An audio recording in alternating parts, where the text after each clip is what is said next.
इस तरीके का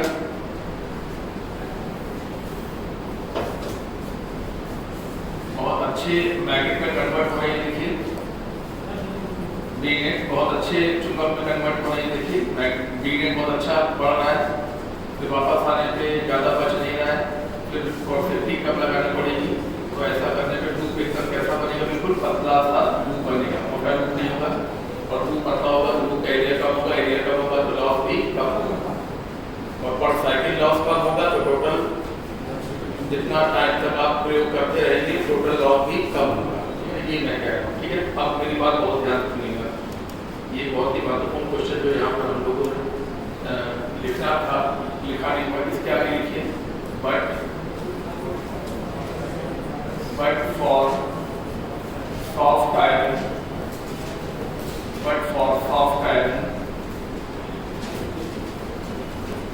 retentivity is found high। ये विशेष बात है सॉफ्ट आयरन में। इस सॉफ्ट आयरन में रिटेंटिविटी हाई पाई जाती है, मतलब कि ये हुआ H, ये हुआ अंदर पैदा होने वाला B नेट, ये हुआ -H, और ये देखिए ये मैग्नेटाइज हो गया और वापस आने में काफी अच्छी रिटेंटिविटी बनी हुई है। ये देखिए OAB, ये काफी ज्यादा है। लेकिन ये ज्यादा होने के बावजूद भी जब डीमैग्नेटाइज कराते हैं तो आसानी से डीमैग्नेटाइज हो जाता है, प्रोडक्टिविटी इसकी लो ही रहती है और इस प्रकार का लूप बनता है। यानी कि सॉफ्ट आयरन एक ऐसा विशेष सॉफ्ट मैग्नेटिक मटेरियल है जिसकी प्रॉपर्टीज हैं हाई परमेबिलिटी, बोलिए हाई परमेबिलिटी, हाई रिटेंटिविटी। नहीं, वैसे सॉफ्ट मैग्नेटिक मटेरियल की क्या प्रॉपर्टी है, हाई परमेबिलिटी से बात करें। हाई परमेबिलिटी एक बहुत बढ़िया चुंबक बनेगी, लो रिटेंटिविटी यानी कि वापस करवाने में, डीमैग्नेटाइज करवाने में ज्यादा रेजिस्टेंस नहीं बचेगा। लो रिटेंटिविटी, ज्यादा मैग्नेट अंदर नहीं बचेगा, ज्यादा अंदर नहीं बचेगा और उसको जो बचा हुआ खत्म करने के लिए ज्यादा मैग्नेट, ज्यादा नेगेटिव एच नहीं लगाना पड़ेगा, यानी कि लो पॉसिबिलिटी, ठीक है ना, ये है। और हिस्टेरेसिस लूप पता ही रहेगा और इसका मतलब लॉस भी कम रहेगा।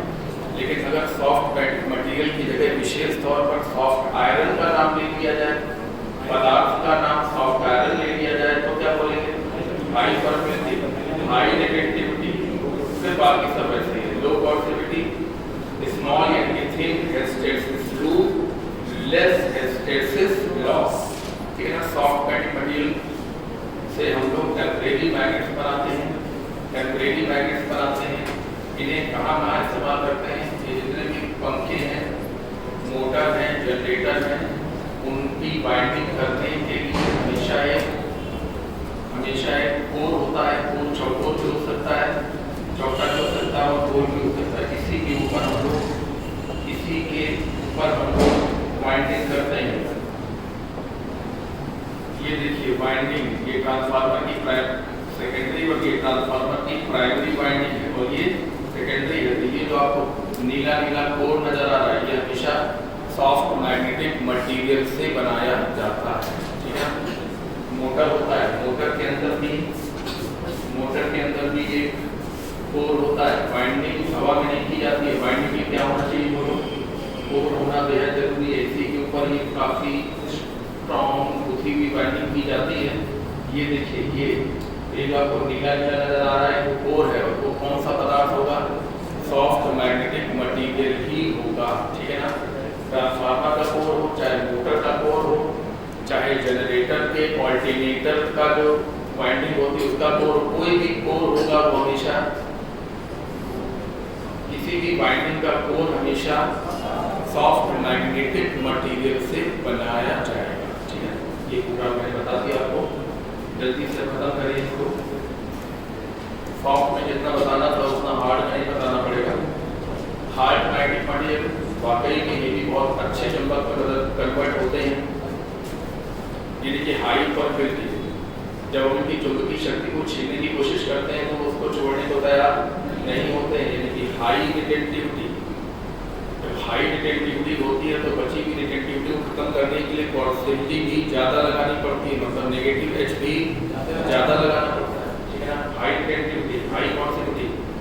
थिक है जैसे हमने लिखा है लार्ज, लार्ज लिखा है, लार्ज की जगह क्या हो सकता है, थिक, मोटा, थिक हिस्टेरेसिस लूप, इसलिए लार्ज हिस्टेरेसिस लॉस, और साइकिल लॉस ज़्यादा होगा तो टोटल लॉस भी ज़्यादा होगा, ठीक है ना। इनसे हम बनाते हैं परमानेंट मैग्नेट, जैसे हार्ड मैग्नेटिक मटेरियल जैसे स्टील से हम बनाते हैं परमानेंट मैग्नेट।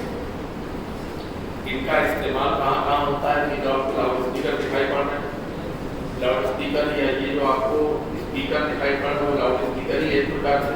इसके पीछे जो चुंबक लगा है बहुत ही स्ट्रॉन्ग चुंबक है, और वो किससे बना है, स्टील से बना है, ये हार्ड मैग्नेटिक मटेरियल से बना है।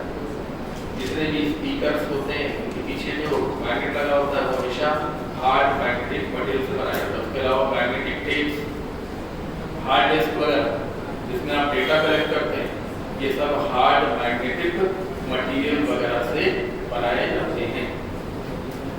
उसके बाद एक छोटा सा टॉपिक आता है और वो है इलेक्ट्रोमैग्नेट।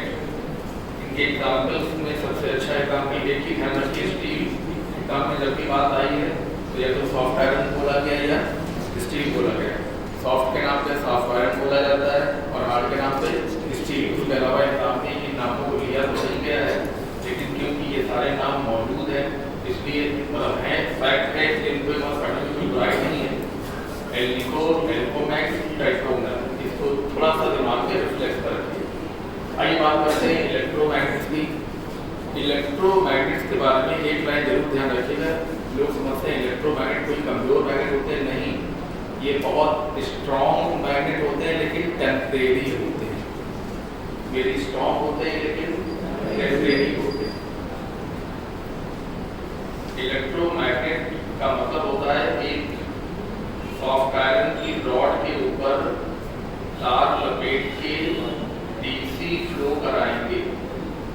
क्या फ्लो हो रहा है यहाँ पे देखिए, डीसी, और ये है तार। जैसे ही हम स्विच ऑन करेंगे एक तरफ नॉर्थ बन जाएगा और एक तरफ साउथ बन जाएगा और ये एक इलेक्ट्रोमैग्नेट बोला जाएगा। इलेक्ट्रोमैग्नेट के कोर में सॉफ्ट आयरन का इस्तेमाल किया जाता है। क्यों? क्योंकि सॉफ्ट आयरन में हाई परमेबिलिटी और लिखा हुआ हाई, बता, हाई परमेबिलिटी, लो रिटेंटिविटी। यहाँ पे क्योंकि नाम ले लिया है सॉफ्ट आयरन, क्योंकि नाम ले लिया है सॉफ्ट आयरन, इसलिए कौन सा बताइए, हाई। अगर इलेक्ट्रोमैग्नेट के कोर में सॉफ्ट मैग्नेटिक मटेरियल नाम लिया जाए, क्या अगर ये कहा जाए ये कोई सॉफ्ट मैग्नेटिक मटेरियल है तो यहाँ पर दो रखना, लेकिन अगर सॉफ्ट आयरन ही नाम ले लिया तो यहाँ पर, और हमने नाम ले लिया क्या बताओ, सॉफ्ट आयरन नाम ले लिया है। और वाकई में इलेक्ट्रोमैग्नेटिक कोर पे हमेशा सॉफ्ट आयरन का ही इस्तेमाल होता है, इसलिए यहाँ पर दो की जगह काट कर क्या करेंगे, हाई करेंगे। सॉफ्ट आयरन कोर है high permeability, high retentivity, low portability, high resistivity. High resistivity को और अंडरलाइन करिए, हाई रेजिस्टिविटी को और अंडरलाइन करिए। अपनी हाई रेजिस्टिविटी, हाई रेजिस्टिविटी का क्या फायदा है, हाई रेजिस्टिविटी होने से, हाई रेजिस्टिविटी होने से एडी करंट कम बनता है, नहीं समझे। हाई रेजिस्टिविटी होने की वजह से, रेजिस्टिविटी निरोधकता ज़्यादा होने की वजह से एडी करंट कम बनता है, और एडी करंट कम बनता है तो जो हीट लॉस होता है वो भी कम होता है, ठीक है ना। ये टेम्परेरी मैग्नेट होते हैं, इनका इस्तेमाल में एक इम्पॉर्टेंट है इलेक्ट्रिक बेल। जो हम लोग बेल बजाते हैं, बेल जैसे ही ऑन करते हैं तो बेल बजती है और जैसे ही हाथ हटाते हैं तो बेल बजना बंद हो जाती है, यानी वो थोड़ी देर के चुंबक में कन्वर्ट होते हैं, और जैसे ही हम करंट देना बंद करते हैं वो फिर से डीमैग्नेटाइज हो जाते हैं। तो एक ही एग्जाम्पल सबसे इम्पोर्टेंट है इलेक्ट्रिक बेल। उसके अलावा टेलीग्राफ में अंडरलाइन कर लीजिए, बाई चांस, चांस की बात हो सकती है कहीं बाई चांस ऑप्शन में आ जाए, इसलिए इलेक्ट्रिक बेल को जरूर अंडरलाइन कर लीजिए। और उसके बाद टेलीग्राफ, हालांकि आपका टेलीग्राफ का इस्तेमाल होना बंद हो गया है। बहुत पहले इंफॉर्मेशन को एक जगह से दूसरी जगह भेजने के लिए टेलीग्राम और टेलीग्राम और टेलीग्राफ का इस्तेमाल होता है। तो आप इसको अंडरलाइन कर लीजिए। बाकी इलेक्ट्रिक ट्रेन जनरेटर ये छोड़ दीजिए और कुछ नहीं, इलेक्ट्रिक फैन छोड़ दीजिए, इलेक्ट्रिक बेल और टेलीग्राफ।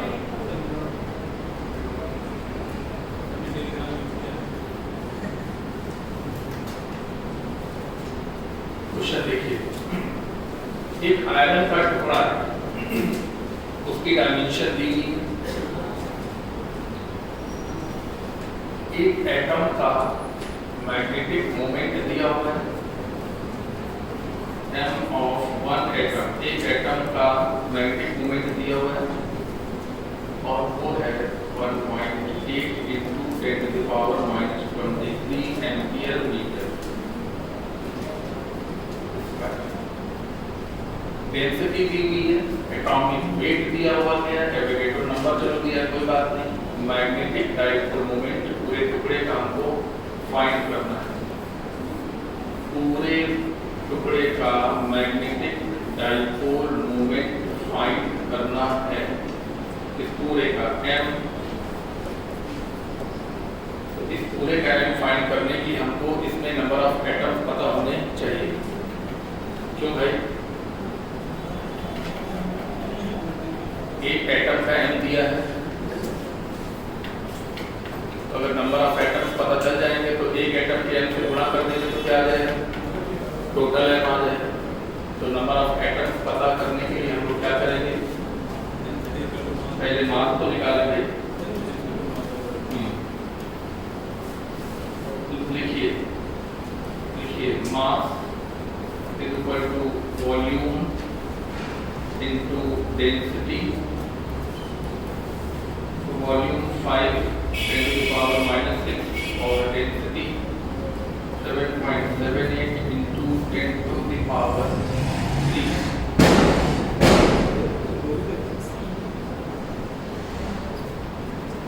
तो ये 0 हो गया, 35 हो गया,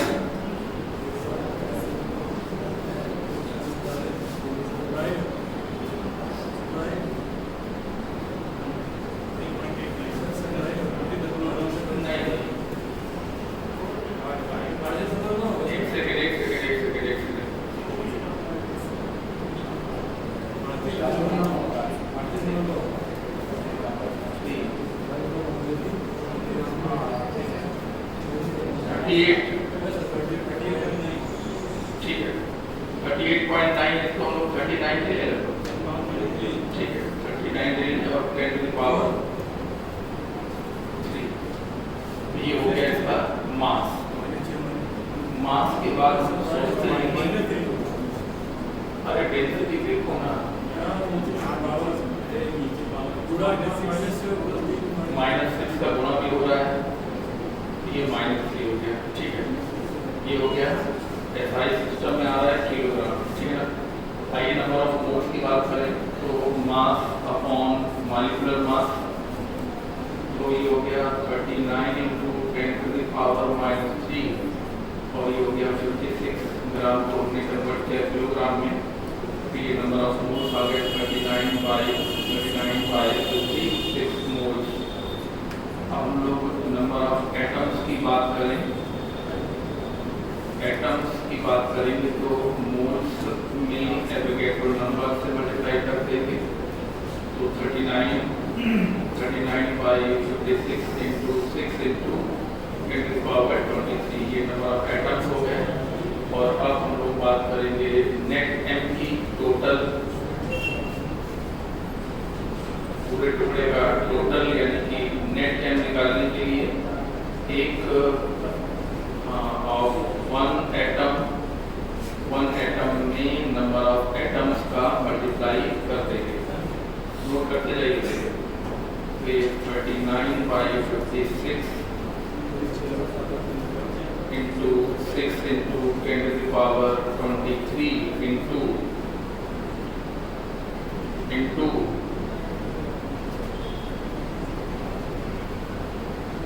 एक एटम का 1.8 into 10 to the power -23, एक एटम का, तो ये +23 ये -23 कैंसिल हो गया और ये रिजल्ट आ गया 39 by 56 into 6 इंटू 1.8, इसको आप सॉल्व करें तो आपको ऑप्शन मिलेगा थर्ड वन। जल्दी नोट करिए, जल्दी से नोट करिए। क्वेश्चन आसानी है। एक एटम का एन दिया हुआ था, एक एटम का मोमेंट दिया हुआ था और हमें पूरे टुकड़े का मोमेंट फाइंड करना था। एक एटम का मोमेंट दिया था और पूरे टुकड़े का हमें मोमेंट फाइंड करना था। तो हमने पहले मास निकाला, मास निकालने के बाद नंबर ऑफ मोल्स, मास के बाद नंबर ऑफ मोल्स के बाद नंबर ऑफ एटम, और एक एटम का एन दिया है तो टोटल एन अपने आप को मल्टीप्लाई करने से आ जाए।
इलेक्ट्रोमैग्नेटिक इंडक्शन, ये मैग्नेटिक यहाँ पर खत्म हो गया। इलेक्ट्रोमैग्नेटिक इंडक्शन के बारे में सुनिए, सारा खेल पूरे चैप्टर में फ्लक्स का है, पूरा खेल फ्लक्स का है। पूरे चैप्टर में फ्लक्स और फ्लक्स का चेंज, फ्लक्स का बढ़ना या फ्लक्स का घटना, पूरे चैप्टर में यही सब रहेगा। तो पहले हम लोग फ्लक्स के बारे में पढ़ेंगे।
ये बेसिक फार्मूला तो तैयार होनी चाहिए। इंटीग्रेशन हो गया ये p dA cos थीटा, अगर p और थीटा कांस्टेंट हो, देखिए बहुत सीधी सी बात है, जब लोग पढ़ते चले जाते हैं मतलब एक मुख से थीटा कांस्टेंट होने का मतलब है कि ये फील्ड बार बार ऐसे ऐसे ना कर रही है, जो फील्ड है वो बार बार ऐसे ऐसे ना कर रही, जैसे ऊपर लग गई नहीं, ये प्लेट थी, ये फील्ड क्रॉस कर रही है, दिखती तो है नहीं, ये दिखती नहीं है, ये एक कॉन्सेप्ट है, ठीक है ना, ये फील्ड है और ये बार बार ऐसे ऐसे ना कर, ठीक है ना, बस ऐसे है ऐसे ही बनी रहे, ठीक है। और आपके लेवल के सवाल में फील्ड ऐसे ऐसे नहीं करती भाई, आपके लेवल पे एक प्लेट होती है तो एक फील्ड कांस्टेंट फील्ड होती है, ठीक है। तो b cos थीटा और इंटीग्रेशन d मतलब a d हो गया b a cos थीटा, जहाँ पर theta is angle between area vector and field vector, ध्यान दीजिए। तो फ्लक्स का कोई भी सवाल सॉल्व करने के लिए तुमको पहले प्लेट पर एरिया वेक्टर बना लेना चाहिए। अगर ये प्लेट है तो ये एरिया वेक्टर बना लेना, ये प्लेट है तो ये बना लेना, और b का इसके साथ एंगल देख के ये फार्मूला लगा देना, ठीक है। ये किसके लिए है, ये एक प्लेट के लिए है या फिर ये वन टर्न कॉइल के लिए। कई स्टूडेंट सोचते हैं ये किसके लिए, प्लेट के लिए है कि किसके लिए, तो ये प्लेट के लिए है या फिर वन टर्न कॉइल के लिए, एक चक्कर वाला कॉइल, तार सिर्फ एक बार घुमा, ठीक है। और अगर एन टर्न कॉइल है तो क्या कर लोगे, एन बी ए cos थीटा, ये हो गया फॉर एन टर्न कॉइल। ध्यान रखिएगा गलतियां छोटी छोटी ही होती है, ऐसी बात नहीं है। बी ए cos थीटा किसके लिए है, तो प्लेट हो, नहीं प्लेट में टर्न का कोई मतलब नहीं, प्लेट तो एक ही होती है, ठीक है ना। तो या तो प्लेट हो या वन टर्न कॉइल हो, और अगर एन टर्न कॉइल है तो एन बी ए cos थीटा फार्मूला अप्लाई करिए, आराम से काम करिए, ठीक है। आइए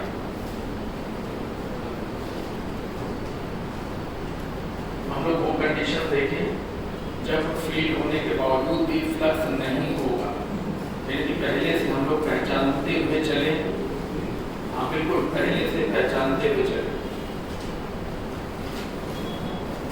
अगर आप समझे तो हम थोड़ा कम देखते हुए ज़्यादा बोलते हुए समझा दें। यहाँ पर b x डायरेक्शन में है और एरिया वेक्टर z डायरेक्शन में है, y में नहीं गलत कर रहा हूँ, आउटवर्ड। तो b x डायरेक्शन में है और जिन्हें जब समझ में ना आए तो ऐसे ही बोलना कि b x में है और एरिया वेक्टर z में है, तो थीटा कितना है 90।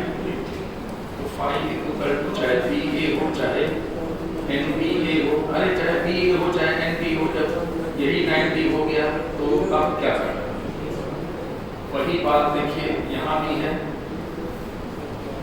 वही बात देखिए यहाँ के इन तीनों कॉइल्स में फ्लक्स विल बी जीरो। समझ में ना आए तो b की दिशा बोल लेना जल्दी से 1 सेकंड के अंदर और एरिया वेक्टर की दिशा बोल देना। अगर थीटा 90 हो जाए तो समझ जाना कि फ्लक्स नहीं है।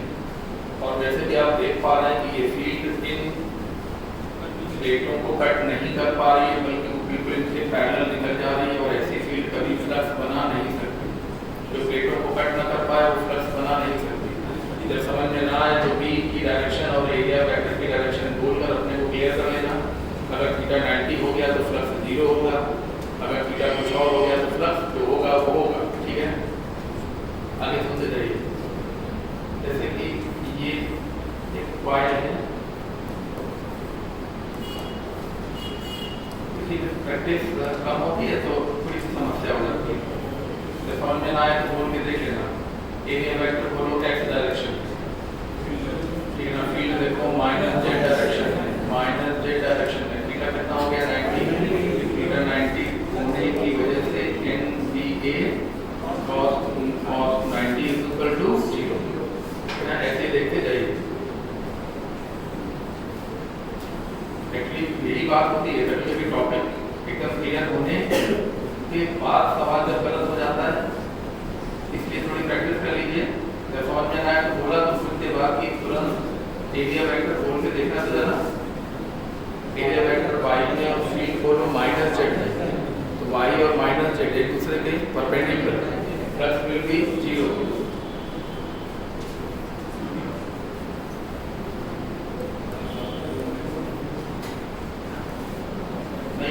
10 बार बोल चुके, जब समझ में आया तो बार बोल के देख लेना। एरिया वेक्टर देखो y में और फील्ड देखो x में, बोलो ये y में और ये x में, थीटा कितना 90 प्लस विल बी 0। जब जब थीटा 90 होगा प्लस 0 होगा, समझ में ना आए तो बोल के देखना। फील्ड इस दिशा में है, एरिया वेक्टर इस दिशा में है, अगर थीटा 90 होगा तो प्लस विल बी 0। ये बहुत जल्दी डायग्राम।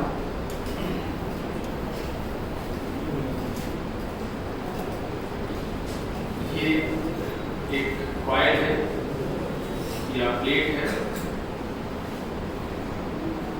पूरे चैप्टर में कॉइल या प्लेट की बातें होंगी और फ्लक्स की बातें होंगी।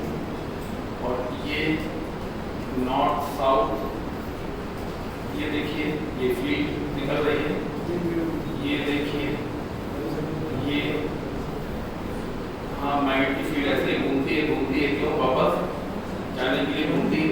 ये घूम रही है, हमने अधूरा डायग्राम बनाया। तो देखिए ये जो फील्ड की लाइनें हैं वो ऑन द पेपर है और कॉइल भी हमारा ऑन द पेपर है। फील्ड की जो लाइनें आप देख रहे हैं ये ऑन द पेपर है। एरिया वेक्टर आउटवर्ड, फील्ड घूम जरूर रही है लेकिन है वो ऑन द प्लेन, और area vector out to the plane, theta 90 flux will be 0। की डायग्राम के ऊपर बॉर्डर लिख दीजिए, काम आ जाता है।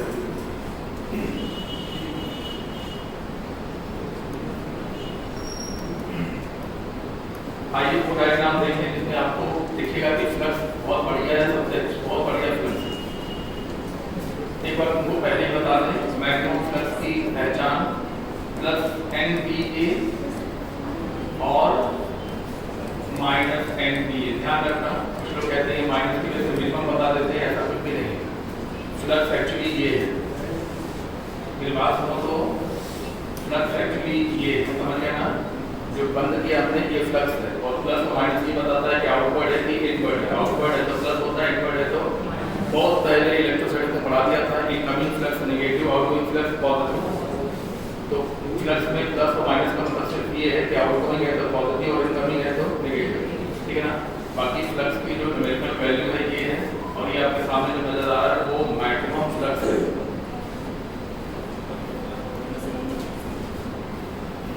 गेट पे डायग्राम बने हुए हैं, उन्हीं से मिलते जुलते डायग्राम यहाँ बने हैं। और मैं ना तो बोल के देख लेना जल्दी से, बोलो फील्ड एक्स डायरेक्शन में, एरिया वेक्टर भी एक्स डायरेक्शन में, theta is equal to 0 degree, तो flux is equal to NBA cos 0 मतलब NBA, this is maximum flux.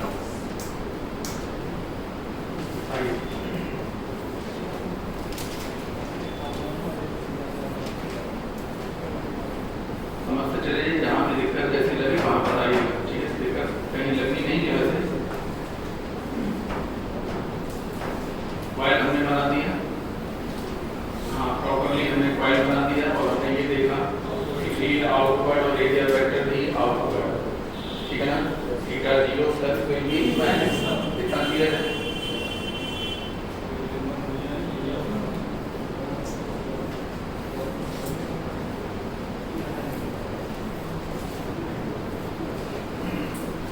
Invert field है और ये कॉइल हमने प्रॉपर्ली बना दिया। देखिए फील्ड इनवर्ट और area vector outward, theta is equal to 180 plus will be equal to NBA cos 180, मतलब बोलो क्या, माइनस NBA। ये भी कैसा फ्लक्स है, बोलो maximum flux.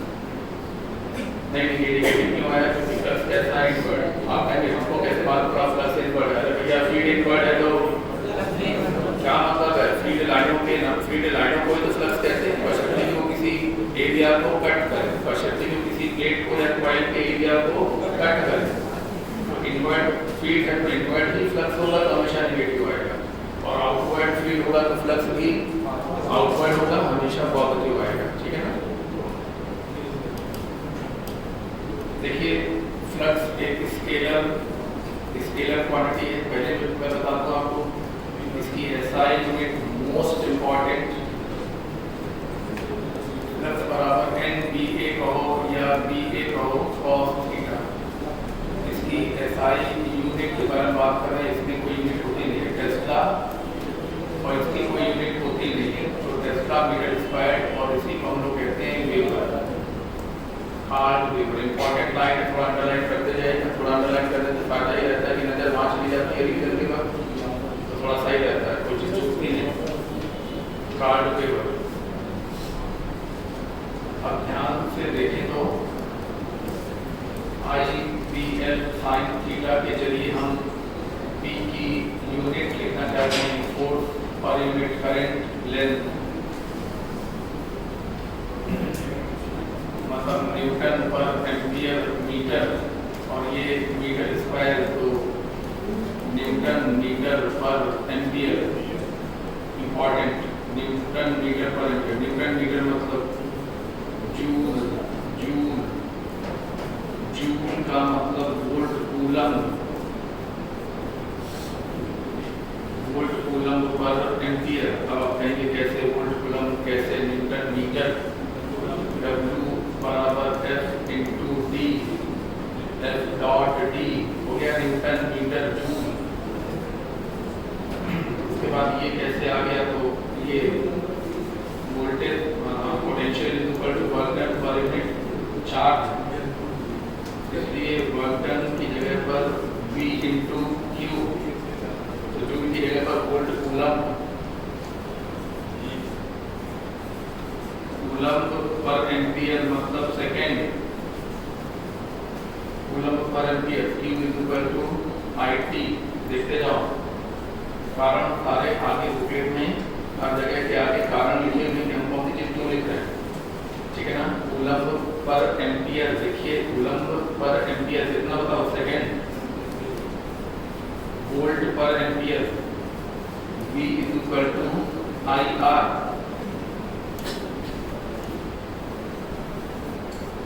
V equal to IR, volt per ampere मतलब ओम, तो लिख सकते हैं ओम कूलम।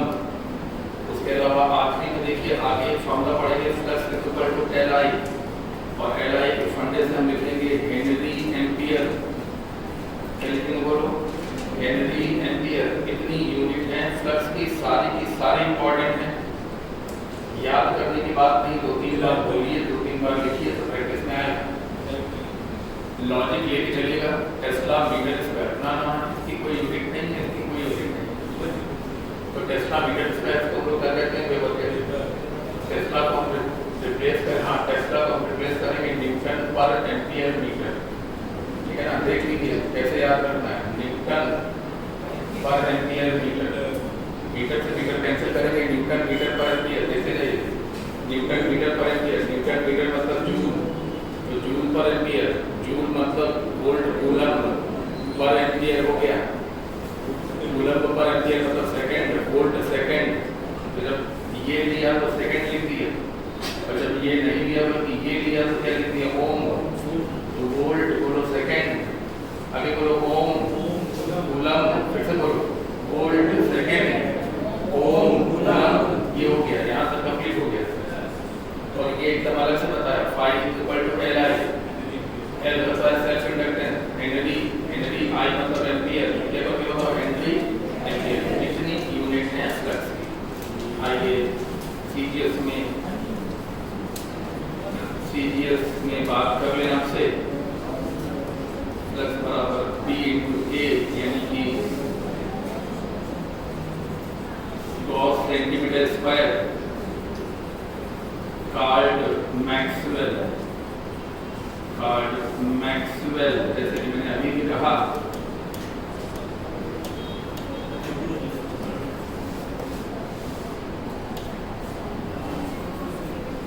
मैक्सवेल जैसे मैंने कहा कि tesla metre square called weber, tesla metre square called weber, जैसे मैंने कहा gauss centimetre square called maxwell. तो देखो tesla metre square called weber, यहाँ क्या बोला, गॉस सेंटीमीटर स्क्वायर, हाँ gauss centimetre square called maxwell. और सभी को शायद पता हो कि 1 weber equal to 10 to the power 8 max में है। ये जरूरी बातें हैं, तभी इनको बुलेट में जगह दी गई, नहीं तो कोई बात ही नहीं थी। कोई चीज़ छोड़ने लायक नहीं है, वाकई में हर चीज़ को पढ़ना सब समझ के चलना है। कोई चीज़ अगर इग्नोर करने लायक होगी उसको हम डिस्कस करेंगे।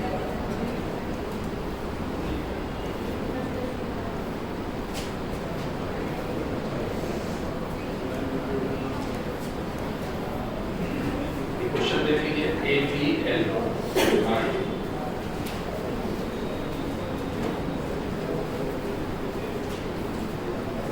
फ्लक्स का पहला सवाल हम लोग सॉल्व करने जा रहे हैं।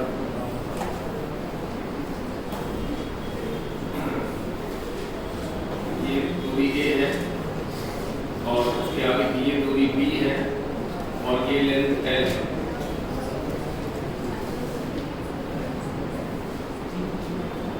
हमें फ्लक्स फाइंड करना है। समस्या ये है कि ये पोर्शन, ये मेरी लॉन्ग वायर है, और ये पोर्शन वायर के करीब है, तो यहाँ तो फील्ड की वैल्यू ज़्यादा होगी, यहाँ फील्ड की वैल्यू कम होगी और यहाँ फील्ड की वैल्यू और कम होगी। यानी कि जो प्लेट है वो कांस्टेंट फील्ड में नहीं बल्कि यूनिफॉर्म फील्ड में नहीं बल्कि ये प्लेट ऐसी फील्ड में है, नॉन यूनिफॉर्म फील्ड में है। तो नॉन यूनिफॉर्म फील्ड में होने की वजह से हम फ्लक्स का ये फार्मूला इस्तेमाल नहीं कर पाएंगे, क्योंकि ये फार्मूला तब इस्तेमाल किया जाता है जब फील्ड बिल्कुल कांस्टेंट, फील्ड यूनिफॉर्म, ठीक है ना। तो हम लोग ये फार्मूला अभी इस्तेमाल नहीं कर पाएंगे। तो उसके लिए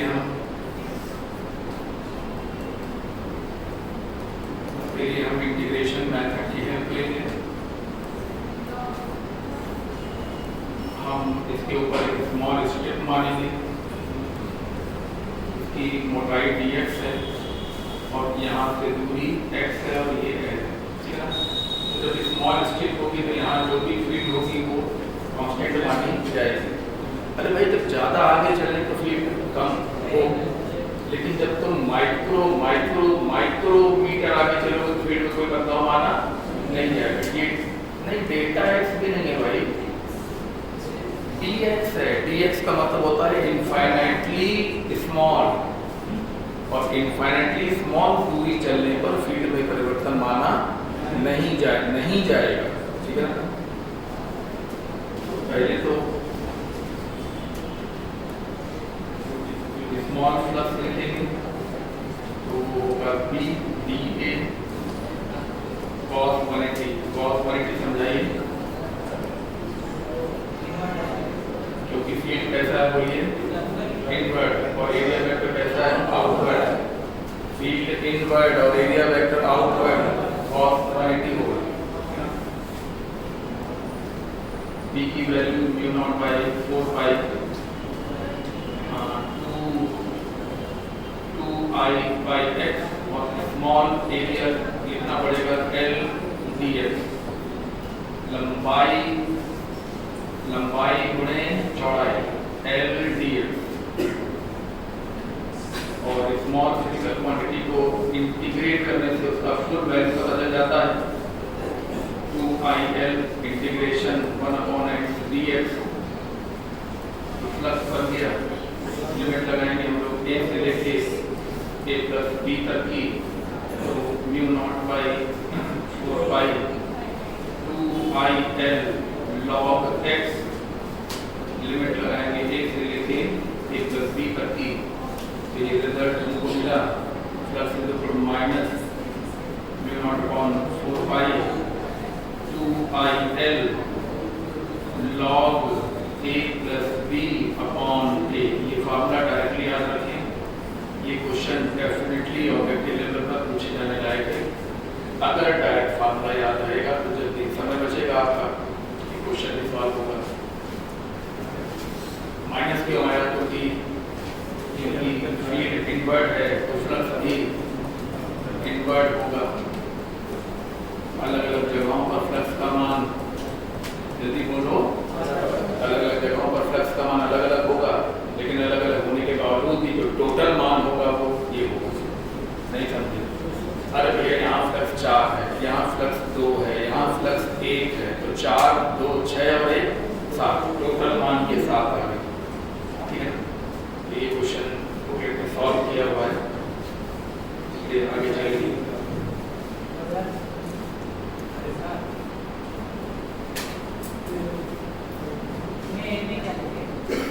AB A+B,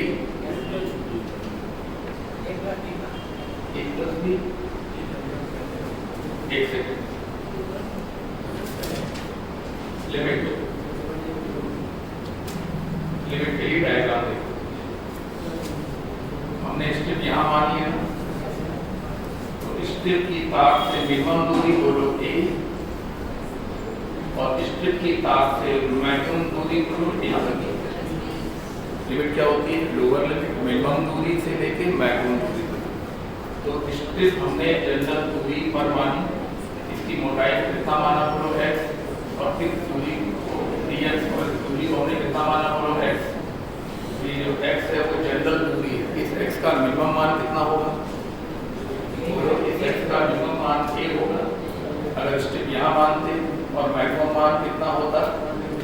ये पूरा मतलब a प्लस b, ठीक है ना, ये इसकी लिमिट।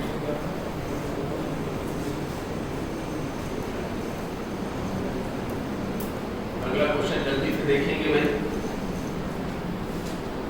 एक प्लेट है और प्लेट में एक फील्ड है 20 टेस्ला और ये एरिया वेक्टर है और प्लेट के साथ जो एंगल है वो 30 डिग्री है। फ्लक्स निकालने के लिए हमको ये भी चाहिए होता है, यहाँ पर थीटा जो होगा वो 90 माइनस 30 यानी कि 60 डिग्री होगा, इसलिए flux equal to BA cos theta 20 into 10 into cos 60 200 into 1/2 यानी कि 100 वेबर। आसान क्वेश्चन है, नोट कर लीजिए। एंगल 30 दिया हुआ था लेकिन वो 30 नहीं लेना, हमको 30 नहीं करना, हमको 60 लेना है। तो फ्लक्स निकालते वक्त एंगल लेते हैं between field vector and area vector.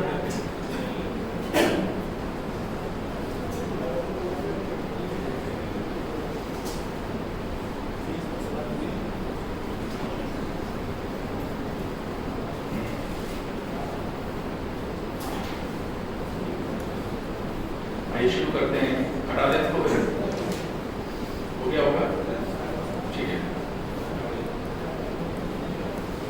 आइए फ्लक्स की बात होने के बाद हम लोग बात करें फैराडे लॉ। फैराडे का जो फर्स्ट लॉ है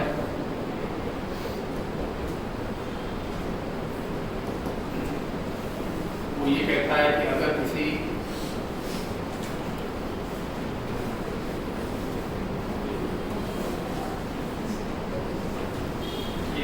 ये कहता है कि अगर किसी कॉइल पर फ्लक्स पास हो रहा है और ये देखिए रेस्ट में है, तो ये जो फ्लक्स पास हो रहा है वो कैसा होगा? कांस्टेंट होगा।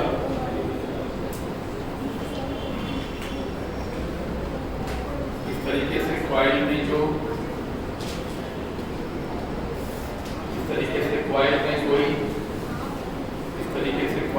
कोई इंड्यूस्ड सेल नहीं बनेगा और इंड्यूस्ड सेल ना बनने की वजह से ये बल्ब ग्लो नहीं करेगा, इंड्यूस्ड सेल नहीं बनेगा, इंड्यूस्ड ईएमएफ नहीं बनेगा और ये बल्ब ग्लो नहीं करेगा। तो फ्लक्स ऐसा है कांस्टेंट।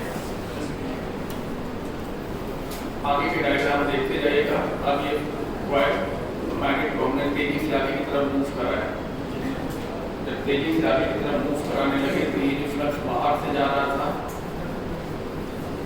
वो भी अंदर से जाने लगेगा। नहीं समझ में आ रहा? अभी दूर है तो कुछ लाइनें ही काट पा रही हैं, जब वो पास आ जाएगा तो जो 4 लाइनें बाहर है वो ही अंदर से पास होंगी। तो अब ये कैसा बोला जाएगा? वेरिएबल बोला जाएगा। जैसे ही ऐसा होगा यहाँ पर एक इंड्यूस्ड सेल बन जाएगा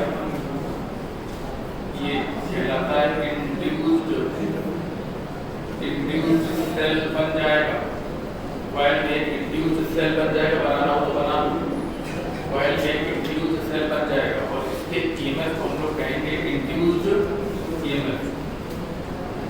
कॉइल में एक इंड्यूस्ड सेल बन जाएगा, ये इंड्यूस्ड सेल दिखेगा नहीं, ठीक है ना, लेकिन एक पोटेंशियल डिफरेंस डेवलप हो जाएगा जिसे हम लोग कहते हैं इंड्यूस्ड सेल बन जाएगा और उसके ईएमएफ को हम लोग कहते हैं इंड्यूस्ड ईएमएफ। और ये है फैराडे का पहला नियम। फैराडे का पहला नियम कहता है कि अगर किसी कॉइल से पास होने वाला फ्लक्स समय के साथ बदल रहा है, समय के साथ कॉइल से पास होने वाला फ्लक्स अगर समय के साथ बदल रहा है तो कॉइल में ये इंड्यूस्ड सेल बन जाएगा, इंड्यूस्ड बैटरी बन जाएगी और उसके इंड्यूस्ड बैटरी के ईएमएफ को हम लोग इंड्यूस्ड ईएमएफ कहेंगे और कॉइल में लगा हुआ बल्ब ग्लो करने लगेगा। फैराडे कहते हैं कि अगर किसी कॉइल में फ्लक्स पास हो रहा है लेकिन वो समय के साथ बदल नहीं रहा है, फैराडे कहते हैं अगर किसी कॉइल में फ्लक्स पास हो रहा है लेकिन वो समय के साथ बदल नहीं रहा है तो कॉइल में कोई इंड्यूस्ड सेल नहीं बनेगा, कोई इंड्यूस्ड ईएमएफ डेवलप नहीं होगा और कॉइल में लगे बल्ब ग्लो नहीं करेंगे। ठीक है, तो अब बात करते हैं लेंज लॉ की। हम जो कुछ भी बोल रहे हैं वो बुक में लिख दिया आपने, अगर कोई एक लाइन या एक शब्द नहीं लिखा होगा तो हम उसको प्रॉपर जगह पे लिख पाएंगे। ठीक है, लेंज लॉ फैराडे के साथ ये बातें और भी हैं जो करने की है, लेकिन अभी हम तो द पॉइंट बात करेंगे बिल्कुल। ठीक है, फैराडे के साथ एक असिस्टेंट थे लेंज, उन्होंने कहा कि आप कुछ गलती तो कर रहे हैं, मैं ये महसूस कर रहा हूँ कि जो भी ईएमएफ डेवलप हो रहा है, जो भी ईएमएफ डेवलप हो रहा है वो उस कारण का विरोध कर रहा है जिसके कारण वो उत्पन्न हो रहा है। फैराडे ने कहा हम तुम्हारी बात का मतलब नहीं समझ पा रहे हैं, कुछ कहना क्या चाहते हो। फैराडे ने कहा कि लेंज ने कहा कि जब इस ईएमएफ को हम, जब इस मैग्नेट को हम तेजी से पास लेके जाते हैं या कोई मशीन जो आपने दे रखी है जो मैग्नेट को आगे पीछे कर रही है, तो लेंज ने कहा मुझे महसूस होता है कि जब ये मशीन मैग्नेट को आगे ले जाती है तो कोई इसको रोकता है, पर जब पीछे लेके आती है तो भी कोई इसको रोकता है। यानी चुंबक आगे जा रहा है तो उसके आगे जाने का विरोध हो रहा है, चुंबक पीछे आ रहा है तो उसके पीछे आने का भी विरोध हो रहा है। फैराडे ने कहा कि ये फालतू बातें करना मत कर दो, ठीक है ना, ये तुमको ये समझ में नहीं आ रहा कि इतनी बड़ी खोज हो चुकी है। एक कॉइल से हमने चुंबक फेंका और उसमें लगा बल्ब एकदम से जल गया, हालांकि फिर कुछ भी गया, लेकिन एक बार ऐसे जला, यानी बिना बैटरी के मैंने बिजली बना ली है। ठीक है ना, इस पे ध्यान दो, तुम इस बात पर ध्यान दे रहे हो। उन्होंने फिर कहा कि देखिए आप महसूस नहीं कर पा रहे हैं, आप स्वयं जरा तेजी से अपने ही हाथ से इसको ऐसे करके देखिए, आपको लगेगा कोई आपको रोक रहा है, फिर एकदम से पीछे घसीटिए तो आपको लगेगा कोई आपको आगे जाने में भी रोक रहा है और वापस आने में भी रोक रहा है। जब इस बात को महसूस किया गया तो लेंज की बात मानी गई और लेंज लॉ बन गया जो फैराडे के साथ जोड़ा गया। हमेशा फैराडे फर्स्ट लॉ के साथ लेंज लॉ जोड़ा गया, जिसमें लिखा हुआ था कि ये इंड्यूस्ड ईएमएफ और इंड्यूस्ड करंट हमेशा उस कारण का विरोध करती है जिसके कारण वो स्वयं उत्पन्न होती है। ठीक है ना, ये लेंज लॉ है। जैसे एक बात मैं कहता हूँ, समय कम है इससे ज्यादा बातें नहीं करेंगे। कभी कभी लेंज लॉ बोल दिया जाता है, सुन लिया जाता है, उसको समझा नहीं जाता। मैं बता दूं लेंज लॉ क्या है। जो व्यक्ति इस चुंबक को आगे ले जाके दौड़ेगा उसको महसूस होगा कि कोई मुझे रोक रहा है। यदि कोई वही व्यक्ति इसको पीछे ले जाके दौड़ेगा तो भी वो महसूस करेगा कोई मुझे रोक रहा है। मतलब पास आए तो पास आने का विरोध और दूर जाए तो दूर जाने का विरोध होता है। ये है लेंज लॉ। ठीक है ना,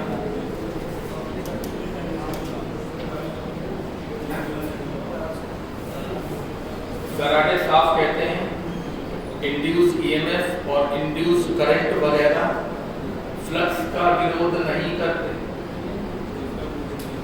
इंड्यूस्ड ईएमएफ और इंड्यूस्ड करंट लेंज लॉ में मैं आगे बोल रहा हूँ। लेंज कहते हैं कि इंड्यूस्ड ईएमएफ और इंड्यूस्ड करंट फ्लक्स का विरोध नहीं करते, वो फ्लक्स में होने वाले परिवर्तन का विरोध करते हैं। अगर फ्लक्स कांस्टेंट है तो इंड्यूस्ड सेल बनता ही नहीं है।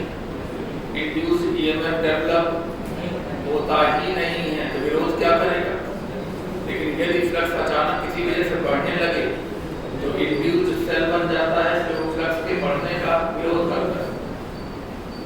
फ्लक्स अचानक किसी वजह से घटने लगे तो भी इंड्यूस्ड ईएमएफ पैदा हो जाता है जो फ्लक्स के घटने का विरोध करने लगता है। फ्लक्स बढ़ता है तो बढ़ने का विरोध, घटता है तो घटने का विरोध करता है कौन? Induced EMF. और अगर फ्लक्स ना बढ़ रहा है ना घट रहा है तो इंड्यूस्ड ईएमएफ पैदा ही नहीं होता, विरोध क्या करेगा? ठीक है ना। ये सब बातें मैंने आपको थ्योरी के पॉइंट ऑफ व्यू से बताया। अब आ जाइए सेकंड लॉ। अच्छा एक बताओ, बड़ी इंपॉर्टेंट बात छूटी जा रही, देखो जल्दबाजी यही हो जाता है। Lenz law conservation of energy पर बेस्ड।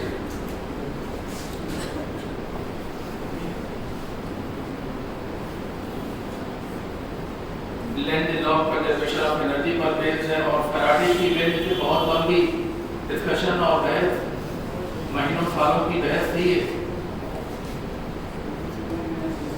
लेंथ ने फैराडे को समझाया कि आप क्या समझ रहे हैं, क्या वैसे ही बल्ब जला रहे हैं? भाई मान लो कोई सीनियर है और जूनियर कोई अच्छी बात कह रहा है और सीनियर सीनियरिटी के चक्कर में उसकी बात मानने को तैयार नहीं, तो लेंथ कह रहे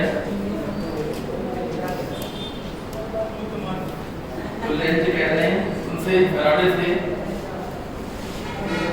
लेंथ फैराडे कह रहे हैं आप ऐसे ही बल्ब जला रहे हैं, बिना किसी ऊर्जा के बल्ब जली जा रही है। क्या ये आदमी जो इसको लेके दौड़ रहा है इसकी ऊर्जा नहीं खर्च हो रही? इसकी ऊर्जा से आप ये बल्ब रोशनी पैदा कर रहे हैं। ये जो आप इलेक्ट्रिक एनर्जी बना रहे हैं वो मैकेनिकल एनर्जी की हेल्प से बना रहे हैं, ऐसे ही नहीं ये बन रहा है। तो उनका हाथ भी नहीं दौड़ाएंगे, हम चुंबक फेंकने के लिए, फेंकने में भी तो ताकत लगेगी, तो चुंबक को फेंकने में जो ताकत लगेगी उसी से तो बिजली बनेगी। तो यानी कि जो लेंथ का है वो कंजर्वेशन ऑफ एनर्जी पर बेस्ड है। ऐसे ही कॉइल में लगा बल्ब इलेक्ट्रिसिटी की वजह से नहीं जल रहा है, ऐसे ही कॉइल में इलेक्ट्रिक एनर्जी नहीं बन रही है, उसके लिए कोई दूसरी एनर्जी इलेक्ट्रिक एनर्जी में कन्वर्ट हो रही है, चाहे वो मैकेनिकल हो या कोई और। ठीक है ना। तो length law conservation of energy पर बेस्ड है और लेंथ की जितने भी एप्लीकेशन है वो चैप्टर के एकदम लास्ट में आपको बताया जाएगा। इसमें ये दिखाया जाएगा कि इंड्यूस्ड ईएमएफ और इंड्यूस्ड करंट ऐसे पैदा होते हैं जो उस कारण का विरोध करते हैं जिसके कारण वो पैदा हो रहे हैं। ठीक है, उसी का विरोध कर रहे हैं। ये चैप्टर के अंदर आपको दिखाया जाएगा, समझाया जाएगा। आइए बात करते हैं सेकंड लॉ।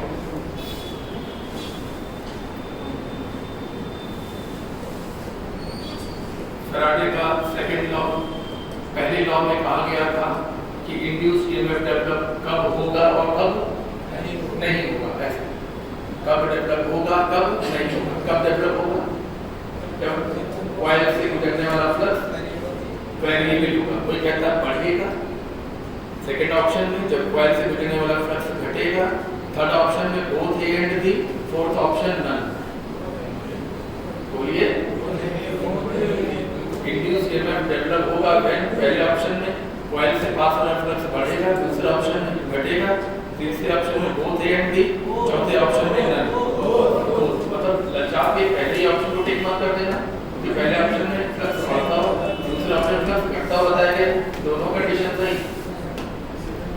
कोई कहता है कि जब फ्लक्स बढ़ता है तो ज्यादा इंड्यूस्ड ईएमएफ पैदा होता है, जब फ्लक्स घटता है तो कम इंड्यूस्ड ईएमएफ पैदा होता है। ये सब बातें बंद कर दीजिए और थोड़ा चैप्टर में आगे चलने दीजिए। अभी आपको सिर्फ ये बोलना है कि अगर किसी कॉइल से गुजरने वाला फ्लक्स वेरिएबल हो, वेरिएबल का मतलब है या बढ़े या घटे, तो कॉइल में एक इंड्यूस्ड ईएमएफ पैदा होगा। बस इतना बोलना है और कुछ नहीं बोलना है। और अगर कॉइल कंप्लीट है तो कॉइल में एक इंड्यूस्ड करंट भी बहेगा और बल्ब जलेगा। अगर कॉइल कहीं टूटा हुआ है तो इंड्यूस्ड ईएमएफ जरूर डेवलप होगा, लेकिन सर्किट कंप्लीट ना होने की वजह से इंड्यूस्ड करंट नहीं बह पाएगा, लेकिन इंड्यूस्ड ईएमएफ जरूर डेवलप होगा। अगर कॉइल से गुजरने वाला फ्लक्स कांस्टेंट है तो इंड्यूस्ड ईएमएफ ही डेवलप नहीं होगा, तो इंड्यूस्ड करंट की तो बात छोड़, ठीक है। फिर हीट पैदा होने के बाद छोड़ दीजिए, पावर डेवलप होने के बाद छोड़ दीजिए। हीट डेवलप होना, हीट पर सेकंड मतलब पावर डेवलप होना, ये सब तब होगा जब कॉइल से पास होने वाला फ्लक्स वेरिएबल होगा। सही बोल रहे तो बोलो, तो जब कॉइल से पास होने वाला फ्लक्स वेरिएबल होगा, चाहे वो बढ़ता हुआ हो चाहे वो घटता हो। ये बात फर्स्ट लॉ में ये बताया गया कि इंड्यूस्ड ईएमएफ कब पैदा होगा और कब नहीं होगा। सेकंड लॉ में ये बताया गया कि जब वो पैदा होगा तो उसका मान क्या होगा। ठीक है, सेकंड लॉ कहता है फ्लक्स को the rate of change of flux negative sign के साथ। ये फैराडे का सेकंड लॉ। ये जो माइनस साइन है वो लेंज ने लगवाया था, पहले फैराडे के लॉ में माइनस साइन नहीं था। माइनस साइन ना होने की वजह से न जाने कितने एक्सप्रेशन जो मान तो सही बता रहे थे पर दिशा गलत बता रहे थे। जो इंड्यूस सेल बन रहा था उसकी पोलैरिटी क्या प्लस है और क्या माइनस है, गलत हो जा रही थी, गलत हो जा रही थी। तब लेने ने कहा कि मेरी जो बात आपने मानी है तो अपने सेकंड लॉ पे सुधार कर लीजिए। पहले जो फैराडे का सेकंड लॉ था वो था rate of change of flux is called induced EMF. बाद में लेने ने ये माइनस साइन लगवाया और तब आगे उनके सारे एक्सपेरिमेंट और सारे रिजल्ट्स बिल्कुल सही विद साइन सही पाए गए। ये लेंज प्रॉपर्टी को रिप्रेजेंट करता है। आइए अगर आप ध्यान से सुनेंगे तो कुछ बातें आपको और बता देंगे। अगर फ्लक्स बढ़ रहा है